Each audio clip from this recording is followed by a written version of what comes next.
magtitiwala sa biyaya niya. Habang buhay ko ay kalinga sa pagsubok at lupa, naroon siya'y lumarama. Ang Panginoo'y tapat kailanpaman.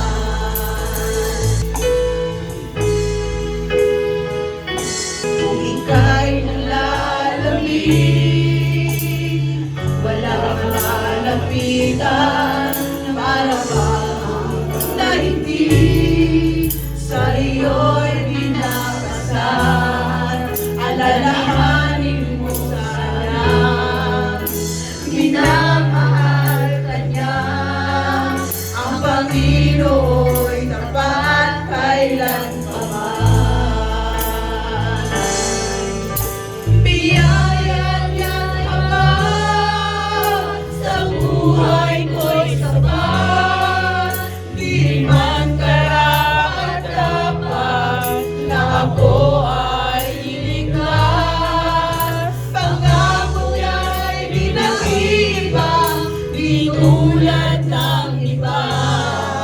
Ang Panginoo'y tapat kailanpaman.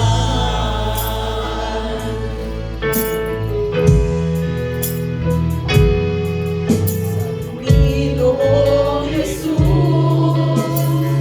ako'y magtitiwala sa biyaya niya. Habang buhay ko'y may kalinga sa pagsubok at lumay, naroon siya lumaramay. Ang Panginoo'y tapat kailanpaman.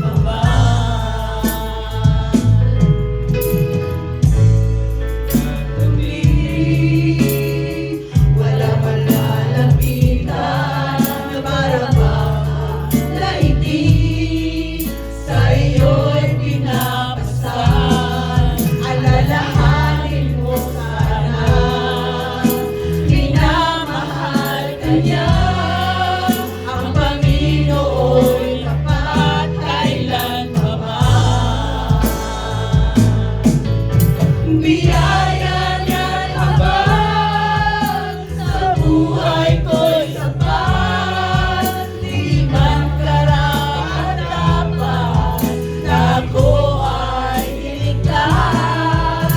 Pangako niya'y di nag-iiba, di tulad ng iba.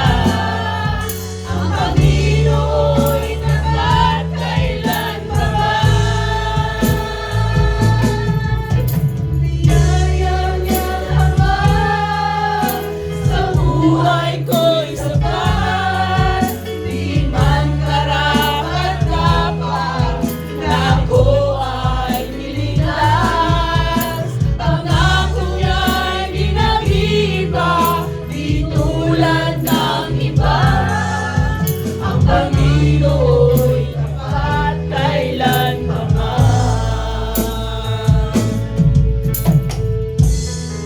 Mga kapatid, hallelujah.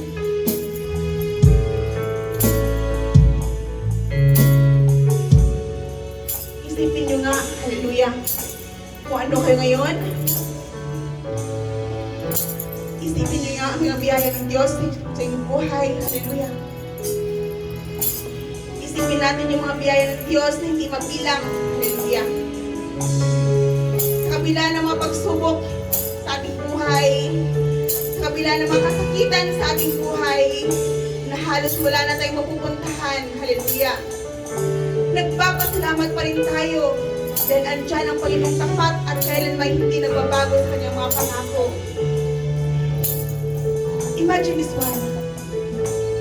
Kung wala ka na matatakbuhan, hinang-hina ka na, saan ba tayo pumapit? Hallelujah. Saan ba tayo lalapit? Kung hindi sa nag-iisang Diyos ating buhay.